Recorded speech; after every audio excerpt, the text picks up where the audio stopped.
असं म्हणतात की तोच खरा श्रेष्ठ वक्ता असतो ज्याला श्रोत्यांच्या हृदयाची तार छेडता आली पाहिजे आणि मस्तकामध्ये विचारांचं बीज पेरता आलं पाहिजे. परंतु हे बीज तेव्हाच पेरलेलं उगवतं जेव्हा श्रोत्यांची श्रवणाची इच्छा असते.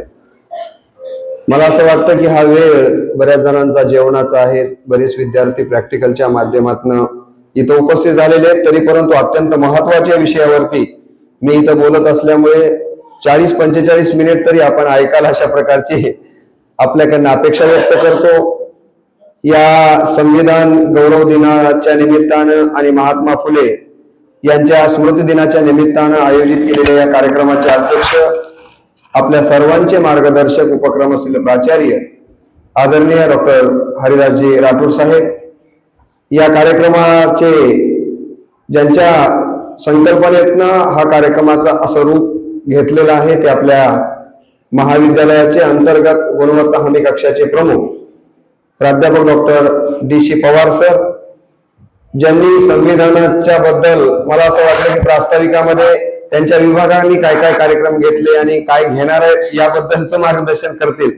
परंतु बरंचसं माझंच भाषण त्यांनी, कारण त्यांचा तो अधिकार आहे, ज्या विषयावरती त्यांची डॉक्टरेट आहे, त्यांचं संपूर्ण शिक्षण ज्या विषयात झालेलं आहे ते विभाग प्रमुख शंकराजी कळीमठ सर, या कार्यक्रमाचं उत्कृष्ट असं सूत्रसंचलन करत असलेल्या रसायनशास्त्राच्या विभाग प्रमुख तथा राष्ट्रीय सेवा योजनेच्या कार्यक्रमाधिकारी आमच्या भगिनी डॉक्टर अरुणा इटकापल्ले मॅडम, राज्यशास्त्र विभागामध्ये कार्यरत असणारे कृष्णा हंगरगेकर सर, इथं उपस्थित असलेल्यांच्या पैकी माजी प्राचार्य डॉक्टर देवीदास केंद्रे sir, staff secretary Lohare madam आणि उपस्थित सर्वच माझे सहकारी बंधू आणि विद्यार्थी बंधू भगिनींनो, विषय तसा अत्यंत महत्वाचा विषय आहे आणि या विषयामध्ये काही विनोद करता येतील, शेरोशायऱ्या सांगता येतील असाही विषय नाहीये. आपल्या जगण्याशी आणि आपल्या जीवनाला समृद्ध करण्याशी ज्या विषयाचा अत्यंत जवळचा संबंध आहे असा हा संविधानाचा महत्वाचा विषय असल्यामुळं कदाचित विद्यार्थ्यांना श्रवण करत असताना रुक्षपणा जाणवेल. परंतु मला असं वाटतं की मी जे काही या संविधानाच्या निमित्तानं वाचलंय, ऐकलंय तेवढंच आपल्या समोर मांडण्याचा प्रयत्न करणार आहे. त्यामध्ये काही अपूर्णता असेल तर माझ्या वाचनाचा, श्रवणाचा दोष समजावा, हे पहिल्यांदाच मी आपल्या समोर मांडू इच्छितो. खर तर हा संविधान दिवस का साजरा केला गेला याबद्दलच इझेड खोब्रागडे सरांची सगळी जी काही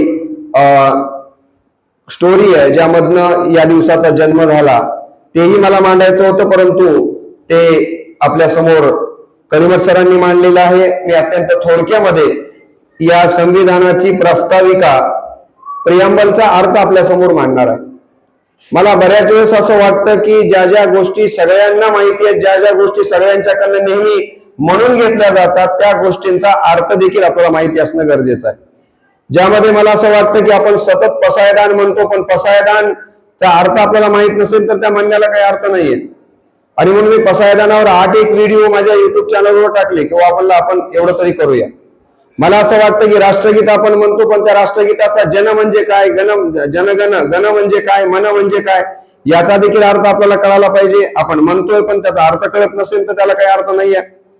परवा 7 नोव्हेंबरला अवघ्या देशभरामध्ये एक मोठा कार्यक्रम संपन्न झाला. कोणाला माहितीये काय होता? आपण 7 नोव्हेंबरला मोठा कार्यक्रम घेतला, संपूर्ण देशभर हा कार्यक्रम संपन्न झाला. कोणता कार्यक्रम होता? वंदे मातरम या गीताला 150 वर्ष झाली, त्या संबंधानं संपूर्ण देशभर कार्यक्रम घेतला गेला. आपण नेहमी वंदे मातरम म्हणतो, पण नेमकं वंदे मातरम म्हणजे काय, त्याचा अर्थ काय आहे, आणि त्या दिवशी मी मुखेडला जवळपास जिल्हा परिषदेच्या ग्राउंडवर विस्ताराने या विषयावर बोललोय. त्याचा व्हिडिओ देखील मी इथे टाकलेला आहे. तसंच मला कधी कधी असं वाटतं की ज्या शाळेमध्ये सगळी प्रस्ताविका दररोज म्हणून घेतली जाते, प्रतिज्ञा देखील आपण दररोज म्हणतो, तर त्याचा अर्थ काय आहे हे देखील समजून घेणं महत्वाचं आहे. आणि त्यासाठी आज काही मिनिटं मी आपला वेळ या कामाच्या निमित्ताने घेणार आहे. विद्यार्थी मित्रांनो, माझ्या सर्व सहकाऱ्यांना संविधानाबद्दलची चांगली माहिती आहे. बऱ्याच जणांनी ते संविधान वाचलेलंही आहे, परंतु विद्यार्थ्यांना संविधानाबद्दलची माहिती आहे की नाही मला माहिती नाही, परंतु ती माहिती असणं गरजेचं आहे. आपल्या सगळ्यांना माहिती आहे की घटना समितीची स्थापना ही जुलै 1946 ला झाली. इथपासून बऱ्याच जणांना माहिती आहे, परंतु हे संविधान निर्माण करण्याची संकल्पना कुठून आली याचा जेव्हा आपण विचार करतो तर हे संविधान आपल्या देशाला आपलं संविधान यावं यासाठीची पहिली मागणी या देशामध्ये 1895 ला स्वराज्य विधेयकाच्या माध्यमातून लोकमान्य टिळकांनी केलेली आहे. नाही, आपल्या राष्ट्राचं संविधान हे आपलंच असलं पाहिजे यासाठीची पहिली मागणी या देशामध्ये स्वराज्य विधेयकाच्या निमित्तानं कोण केली? लोकमान्य टिळकांनी केलेली आहे. आणि ती कधी केली तर 1895 ला केलेली आहे. ही गोष्ट आपण विद्यार्थ्यांनी लक्षात घेणं गरजेचं आहे. त्यानंतर 1922 ला याच विचाराला पुढे घेऊन जाण्याचं काम महात्मा गांधींनी केलं आणि महात्मा गांधी 1922 ला म्हणाले की भारतीय लोकांच्या इच्छेनुसार एक संविधान आपण निर्माण केलं पाहिजे. हा विचार पुढे महात्मा गांधींनी मांडलेला आहे. त्यानंतर 1924 ला पंडित जवाहरलाल नेहरूंनी संविधान समितीच्या निर्मितीची मागणी पहिल्यांदा इंग्रजांच्याकडे केलेली आहे. म्हणून संविधान निर्मितीमध्ये लोकमान्य टिळक, महात्मा गांधी, पंडित जवाहरलाल नेहरू प्रारंभी यांचा देखील उल्लेख मला असं वाटतं की या निमित्तानं होणं गरजेचं आहे. आणि अशी मागणी इंग्रजांच्याकडे नेहरूंनी केली की या देशाला आम्हाला आमचं संविधान निर्माण करायचंय, इंग्रजांनी त्यासाठी मान्यता द्यावी. परंतु ही मान्यता मागत असताना 1940 ला या मागणीला, भारतीय संविधानाच्या मागणीला मुस्लिम लीगनं विरोध केलेला आहे आणि मुस्लिम लीगनं सांगितलं की इथं 2 घटना समिती निर्माण झाल्या पाहिजेत. कारण मुस्लिम लीगची मागणी वेगळ्या पद्धतीची होती आणि त्याच्यातनच पुढे पाकिस्तानची निर्मिती झालेली आहे. हे मला तुम्हाला वेगळं सांगण्याची गरज नाहीये. आणि नंतर इंग्रज सरकारनं या मागणीचा रेटा लक्षात घेऊन 1940 ला भारतीय संविधान बनवण्यासाठीची मान्यता दिलेली आहे. ही पूर्वपीठिका आपण या ठिकाणी लक्षात घ्याव्यात. आणि हे संविधान जर बनवायचं असेल तर त्यासाठी आपण निवडणुका घेऊया आणि त्याच्यातनं ठरवूया काय करायचं ते. त्यासाठी निवडणुका 1946 ला घेण्याची परवानगी इंग्रज सरकारनं दिली आणि 1946 ला या संविधानाच्या निमित्ताने निवडणुका झाल्या. त्यामध्ये काँग्रेसचे 108, मुस्लिम लीगचे 78 व स्वतंत्र 15 लोक यामध्ये निवडून आलेले आहेत. यानंतरही पुढे घटना समितीच्या निर्मिती करण्यात आली. एकूण 8 महत्वाच्या समिती निर्माण करण्यात आलेल्या होत्या घटना समितीसाठी आणि त्यामध्ये महत्वाची समिती जी होती तुम्हाला सगळ्यांना माहित असेल ती म्हणजे मसुदा समिती होती. घटना निर्माण करण्यासाठी ज्या एकूण 8 समित्या नेमण्यात आल्या त्या समित्यांच्या पैकी सर्वात महत्वाची समिती कोणती होती? मसुदा समिती होती.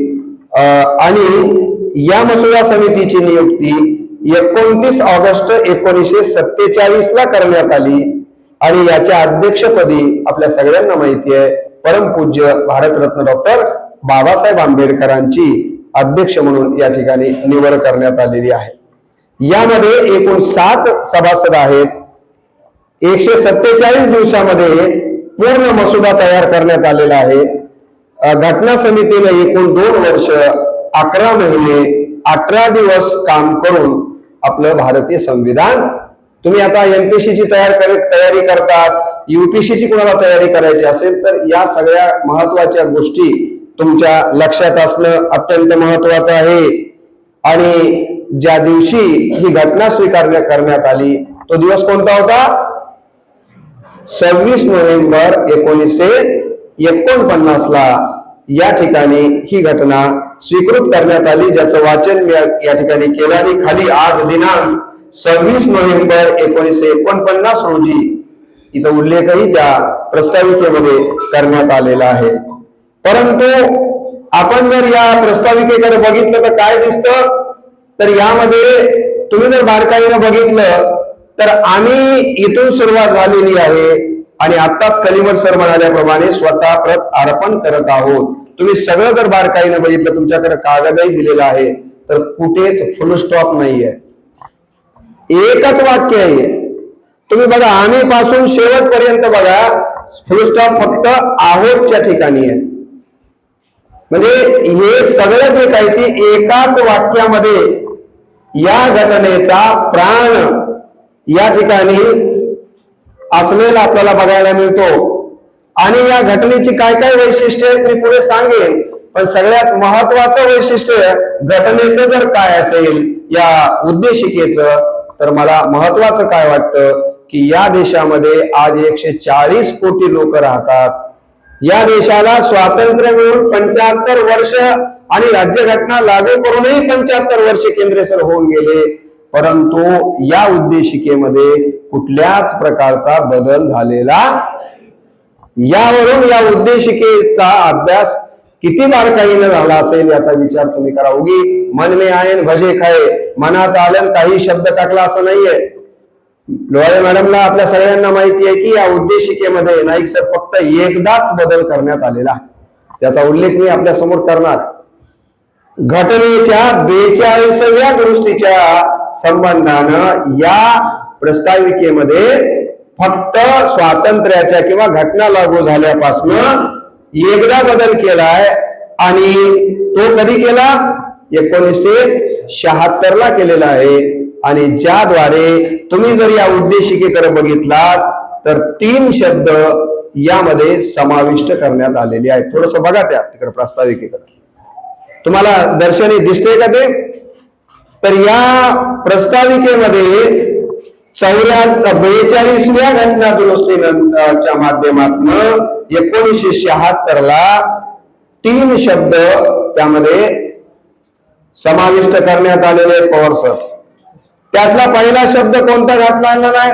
समाजवाद. जेव्हा मूळ घटनेची प्रस्ताविका निर्माण केली होती तेव्हा त्यामध्ये समाजवाद हा शब्द नव्हता, हे लक्षात घ्या विद्यार्थ्यांनो. हा 1976च्या 42व्या घटना दुरुस्तीनुसार घातलेला आहे. दुसरा शब्द जो त्या प्रस्ताविकेमध्ये आहे तो म्हणजे धर्मनिरपेक्ष. हा दुसरा शब्द या प्रस्ताविकेमध्ये याच घटना दुरुस्तीच्या निमित्ताने घातलेला आहे. आणि तिसरे जे पुढे आलेलं आहे, खाली आहे ते राष्ट्राचे ऐक्याऐवजी राष्ट्राची एकता आणि अखंडता, हे 2 शब्द तिथं घातलेले आहेत बघा खाली. म्हणजे राज्यघटना लागू झाल्यापासून 76-75 वर्षामध्ये केवळ एवढा जर बदल सोडला तर जशी आहे तशी प्रस्ताविका आजही आपण आपल्या शाळेमध्ये महाविद्यालयामध्ये वाचन करतो. यावरून या प्रस्ताविकेचं महत्व आपल्या लक्षात आल्याशिवाय राहत नाहीये. आणि जरी हे 26 नोव्हेंबर 1949 ला या देशाला हे संविधान अर्पण केलं गेलं असलं तरी याची अंमलबजावणी कधी झाली मुलींनो? 26 जानेवारी 1950 पासून झाली. आणि ज्याचं स्मरण म्हणून आपण दरवर्षी प्रजासत्ताक दिन या निमित्तानं साजरा करतो. प्रजासत्ताक या शब्दाचा अर्थच असा आहे की जिथं प्रजेची सत्ता आहे. कुणाची सत्ता या देशामध्ये? प्रजेची सत्ता. आणि ही प्रजेची सत्ता, यापूर्वी या देशामध्ये राजाची सत्ता होती, संस्थानिकांची सत्ता होती. या देशामध्ये अनेक मुघल या देशामध्ये आले, अनेक परकीय लोकांनी सत्ता गाजवल्या, परंतु खऱ्या अर्थानं 26 जानेवारी 1950 पासन या देशाला संविधान लागू झालं आणि त्या दिवसापासून प्रजेची सत्ता आपल्या देशामध्ये आलेली आहे. प्रजेची सत्ता म्हणजे काय याचा विचार कदाचित या उद्देशिकेचा अर्थ मी आपल्या समोर मांडताना ठेवण्याचा प्रयत्न करणार आहे. मूळ राज्यघटनेमध्ये किती कलम आहेत? विद्यार्थ्यांनी ही गोष्ट लक्षात घेतली पाहिजे. आमच्या करिअर आणि काउन्सिलिंगच्या माध्यमातून रेड्डी सर असतील, लोहारे मॅडम असेल, या सगळ्यांनी अनेक वेळेस स्पर्धा परीक्षा घेतलेल्या आहेत. आणि तुम्हाला जर मूळ ढांचाच कळत नसेल तर तुम्ही एमपीसी यूपीसी कसं करणार आहात? आपल्या संविधानामध्ये एकूण घटनेमध्ये 395 कलम आहेत, 12 अनुसूची आहेत, 3 परिशिष्ट आहेत आणि हे सर्व 22 भागामध्ये विभागलेलं आहे. हे देखील विद्यार्थ्यांनी लक्षात घेणं महत्वाचं आहे. हे संविधान स्वीकारत असताना भारतीय देशानं संघराज्य पद्धतीचा अवलंब केलेला आहे. आता संघराज्य म्हणजे काय, संसदीय लोकशाही म्हणजे काय, ही मोठी मोठी शब्द आता इथं आपल्याला विस्ताराने सांगणं शक्य नाहीये. फक्त आपण काही मोजके शब्द आणि त्याचे अर्थ समजून घेतले पाहिजेत. आपली राज्यघटना, माझा देखील BA ला राज्यशास्त्र हा विषय होता.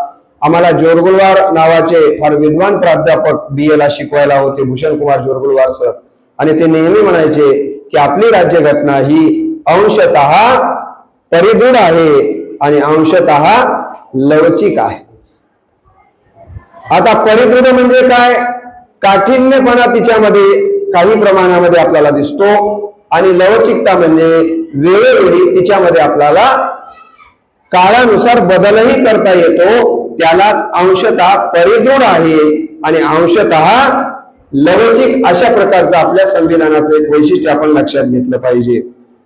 आता ही जी 1976 ची 42वी घटना दुरुस्ती करण्यात आलेली आहे, त्यामध्ये आणखी एक गोष्ट त्यामध्ये समाविष्ट करण्यात आली. 42व्या घटना दुरुस्तीनंतर कोणती गोष्ट समाविष्ट करण्यात आलेली आहे, तर 10 कर्तव्य या राज्यघटनेमध्ये सांगण्यात आलेली आहे.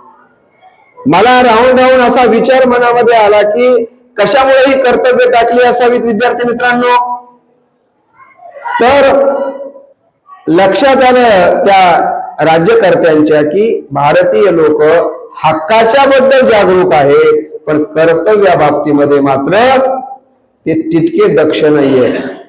तुम्हाला सगळ्या विद्यार्थ्यांना असं वाटतं की आम्हाला जागेवर सगळं मिळालं पाहिजे. अर्धा तास जर एखादी गोष्ट, आता इथे व्हिडिओ होतो, मिळत नसेल तर तुमची किती वेळेस तरी तळमळ चाललेली असते एखादा मासा पाण्यातनं बाहेर काढून टाकल्या इतका. ही कर्तव्य म्हणजे हक्कासाठी, तो काही तुमचा हक्क नाहीये की काही गोष्टीची मदत आम्ही तुम्हाला करावी. प्रत्येक वेळेला आपण प्राचार्य साहेबांकडे हक्कासाठी भांडत असतो. प्राचार्य साहेब कधी संस्था चालकांच्याकडे हक्कासाठी भांडत असतील. भारतीय माणसं हक्कासाठी भांडताना दिसतात, पण कर्तव्यापासून मात्र दूर जाताना दिसतात. ही गोष्ट तत्कालीन राज्यकर्त्यांच्या लक्षात आली आणि म्हणून त्यांनी 1976 ला 42व्या घटना दुरुस्तीच्या संबंधानं कलम 51 मध्ये 10 कर्तव्य समाविष्ट केलेली आहे. आपण प्रत्येक भारतीय नागरिकानं या 10 कर्तव्यांचा काय केला पाहिजे, अवलंब आपल्या आयुष्यामध्ये केला पाहिजे. काही मूलभूत अधिकारही घटनेच्या एकूण 23 कलमांच्या माध्यमातून आपल्या समोर मांडलेले आहेत. आता हे सगळं कोणत्या कलमामध्ये काय आलेलं आहे, मी असा निर्णय घेतलाय माझ्या मनानं की आता आपल्याला द्वितीय सत्रामध्ये संविधानाचा अभ्यास करायचा आहे. आणि माझं चॅनलच आहे, तर त्या चॅनलच्या माध्यमातून मी राज्यघटनेवरती 10 व्हिडिओ करणार आहे आणि त्यातनं ही संविधान तुमच्यापर्यंत पोहोचवण्याचा प्रामाणिक प्रयत्न करण्याचा निर्णय घेतला. मला असं वाटलं की IKSच्या माध्यमातून इंडियन नॉलेज सिस्टीम या मुलांना माहिती व्हावी. जवळपास 17-18 व्हिडिओ, मग ते वेद, प्राचीन वेद असतील, उपनिषद असतील, जे जे काही आपल्या देशातलं प्राचीन आहे आणि ज्या तुमच्या अभ्यासक्रमाला आहे त्याचे सगळे व्हिडिओ तुमच्यापर्यंत मी पाठवलेत. किती जणांनी ऐकलेत मला माहिती नाही, परंतु संविधानाबद्दल देखील आज जरी मला विस्तारानं नाही बोलता आलं, एक व्हिडिओ मी संविधानाचा अल्प परिचयाचा परवा 26 तारखेला तुमच्या ग्रुपवर टाकला होता. किती जणांनी ऐकलाय मला माहित नाहीये, वेळ जास्त होतोय, त्यामुळे आता मी जास्तीचं न बोलता डायरेक्टली आपण या प्रस्ताविकेचा अर्थ थोडक्यामध्ये समजून घेण्याचा प्रयत्न करणार आहोत. विद्यार्थी मित्रांनो, जर तुम्ही त्या प्रिअम्बलकडे बघितलं, प्रस्ताविकेकडे बघितलं, तर यामध्ये पहिला शब्द आहे आम्ही. तुम्ही सगळे राष्ट्रीय सेवा योजनेचे विद्यार्थी आहात आणि मला तुम्हाला प्रश्न करायचा आहे की राष्ट्रीय सेवा योजनेचं ब्रीदवाक्य काय आहे. मुलींना पैकी आमच्या प्राध्यापकांनी सांगू नये, मुला मुलींच्या पैकी कुणी एकांनी सांगावं की आपल्या राष्ट्रीय सेवा योजनेचं ब्रीदवाक्य कोणतं आहे.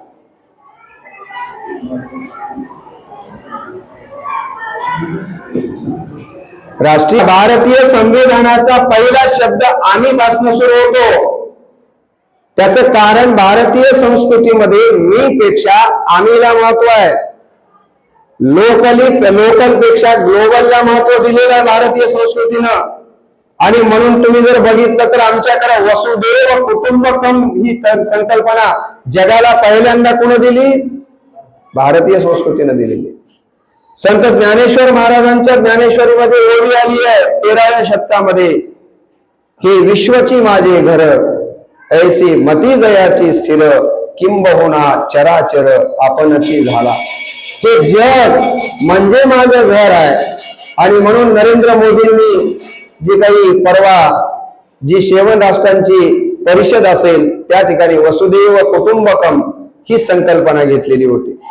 आणि या संकल्पनेचा धागा डोळ्यासमोर ठेवून संविधान कर्त्यांनी, आणि केवळ हिंदू धर्मानंच ही संकल्पना सांगितली असं नाही, महात्मा गौतम बुद्धांपासनं सगळ्या आपल्या धर्मग्रंथांची ही संकल्पना आहे की मी पेक्षा आम्ही महत्वाचे आहोत. आणि म्हणून बघा तुम्ही या उद्देशिकेचा प्रारंभ हा आम्ही यापासूनच केलेला आपल्याला पाहायला मिळतो.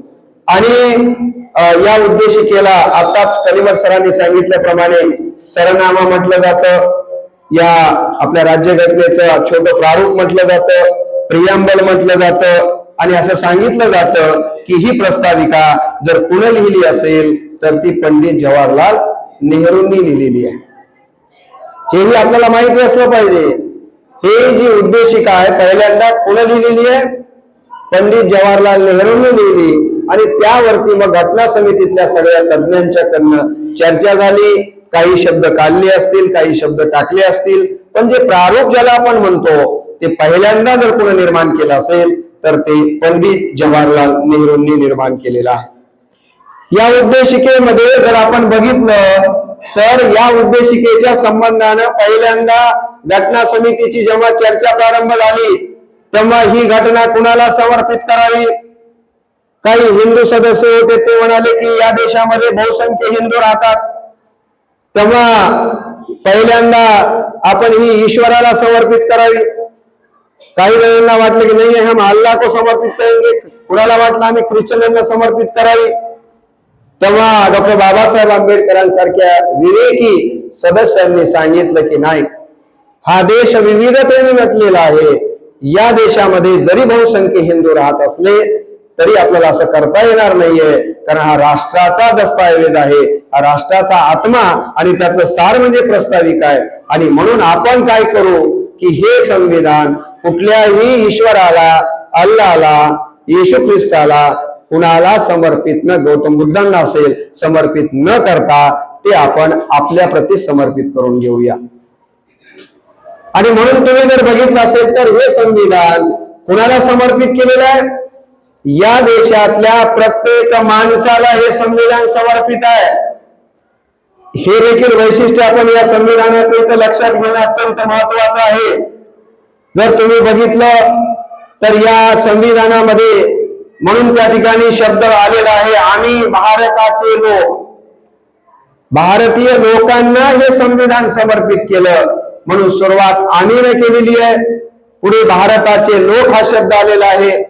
आणि पुढे असं म्हटलंय की भारताचं एक सार्वभौम कसलं राज्य आम्हाला निर्माण करायचं आहे, कसलं शासन आम्हाला इथं निर्माण करायची आहे, कसली प्रजेची सत्ता आम्हाला निर्माण करायची आहे, तर सांगितलं गेलं ती म्हणजे सार्वभौम. मुलींनो, सार्वभौम कशाला म्हणतात? सार्वभौम याचा अर्थ असा की ज्याच्यावर इतरांचं नियंत्रण नसतं, जो स्वतःच्यावरती स्वतःचं नियंत्रण करतो त्याला काय म्हणतात? सार्वभौम. यापूर्वी आपल्या देशावर कित्येक 150 वर्ष कुणाचं नियंत्रण होतं? इंग्रजांचं नियंत्रण. त्यापूर्वी आपल्या देशावर अनेक वर्ष कोणी नियंत्रण केलं? मुघलांनी नियंत्रण केलं. डचांनी आहेत, फ्रेंचांनी आहेत, अनेकांचं नियंत्रण झालं. परंतु संविधानकर्त्यांनी सांगितलं की यानंतर जे काही निर्णय इथं या देशामध्ये घ्यायचे असतील, जे काही आपल्याला करायचं असेल ते भारतीय लोकच मिळून करतील. त्या निर्णयामध्ये इतरांना हस्तक्षेप करता येणार नाही, त्याला सार्वभौम असं म्हटलं जातं. परवा तुम्हाला माहितीये की ऑपरेशन सिंदूरचा निर्णय घेण्यात आला. पाकिस्तान बरोबर आपण छोटस युद्ध करण्याचा प्रयत्न केला, नव्हे केलंच आपण. बरेचसे त्यांचे विमानतळ काही ठिकाणं आपण उद्ध्वस्त केली. त्यावेळेला अमेरिकेचे राष्ट्राध्यक्ष त्यांनी घोषणा केली होती, माहिती आहे का तुम्हाला? अमेरिकेचे राष्ट्राध्यक्ष कोण आहेत? तेवढं मात्र माहिती आहे, देशातलं नसलं तरी चालेल. डोनाल्ड ट्रम्प यांनी जाहीर केलं. काय जाहीर केलं? की भारतानं आणि पाकिस्ताननं हे युद्ध थांबवावं, आणि पुन्हा फुशारक्या मारायला सुरुवात केली की भारताचं आणि पाकिस्तानचं युद्ध जे समाप्त झालं ते मी म्हटलं म्हणून समाप्त झालं. त्यावेळेला भारतीय विदेश मंत्रालयानं सांगितलं असं काही नाहीये. कारण आता आम्ही कोणी अमेरिका जरी महासत्ता असली, रशिया जरी एकेकाळी महासत्ता असला, तरी आमच्या देशातले निर्णय जे घ्यायचे ते आम्हीच घेऊ, आम्हाला कोणीही सांगू शकणार नाही. कारण आमचं राष्ट्र हे कसं आहे? सार्वभौम आहे. कळाला सार्वभौम या शब्दाचा अर्थ? आता मी जास्त विस्तार आपल्या समोर करणार नाहीये. सार्वभौम म्हणजे देशातली अशी यंत्रणा जी बाह्य बंधनांपासून मुक्त आहे व अंतर्गत शक्ती आपलीच असेल असं जिथं व्यवस्था असते त्याला सार्वभौम असं म्हटलं जातं. पुढे बघा काय शब्द आलाय, जो 42व्या घटना दुरुस्तीच्या निमित्तानं आला, तो शब्द आहे समाजवाद. अलीकडच्या काळामध्ये हा समाजवाद शब्द मागे पडायला लागलेला आहे आणि भांडवलशाही मोठ्या प्रमाणावर पुढे आलेली आहे. जर अर्थशास्त्राचे विद्यार्थी असतील तर तुम्हाला माहित असेल की या देशामध्ये दोन विचारसरणी प्रामुख्याने आपल्याला पाहायला मिळतात. एक भांडवलशाहीची विचारसरणी आहे आणि दुसरी मार्क्सवादी विचारसरणी. या दोन्हीचा सुवर्ण मध्य साधण्याचं काम भारतीय नेतृत्वाने केलं, त्यालाच समाजवाद असं म्हटलं जातं. समाजवाद म्हणजे काय? तर समाजवाद याचा अर्थ असा की ज्या देशामध्ये भांडवलशाहीला अधिक महत्व दिलं जात नाही आणि कम्युनिझमलाही जास्तीचं महत्व दिलं जात नाहीये, तर मधला जो सुवर्ण मध्य ज्याच्यातनं साधला जातो त्याला समाजवाद अशा पद्धतीचा शब्द वापरलेला आहे. जिथं वर्गाचं वर्चस्व मान्य केलं जात नाहीये, जिथं वर्णाचं वर्चस्व मान्य केलं जात नाहीये. कारण आपल्या देशामध्ये वर्ण व्यवस्था होती. आपल्या देशामध्ये 4 वर्ण मानले गेले, ब्राह्मण, क्षत्रिय, वैश्य आणि शूद्र. ही वर्ण व्यवस्था आमचं संविधान मान्य करत नाहीये. वर्ग व्यवस्था, वर्ग म्हणजे श्रीमंतांचा वर्ग, गरिबांचा वर्ग, कामगारांचा वर्ग, महिलांचा वर्ग, उच्च वर्ग, निम्न वर्ग, असे जे वर्ग आहे त्या वर्गाला देखील इथं स्थान दिलं जाणार नाहीये. जिथं वर्ण आणि वर्गाच्या विरहित समाज व्यवस्था निर्माण झालेली असते त्या समाज व्यवस्थेला समाजवाद असं म्हटलं गेलेलं आहे. आणि जाणीवपूर्वक हा शब्द देखील 1976 ला आपल्या संविधानामध्ये समाविष्ट करण्यात आलेला आहे. त्यानंतर पुढचा शब्द कोणता आहे? वाचा. पुढचा शब्द कोणता आलाय? वाचा जोरात. कोणता आहे? धर्मनिरपेक्ष म्हणजे काय? धर्मनिरपेक्ष याचा अर्थ या देशाचा कुठलाही एक धर्म प्रमुख धर्म असणार नाही. तुम्हाला सगळ्यांना माहिती असेल की जपानचा मुख्य धर्म कोणता आहे? माहिती आहे कुणाला? जपानचा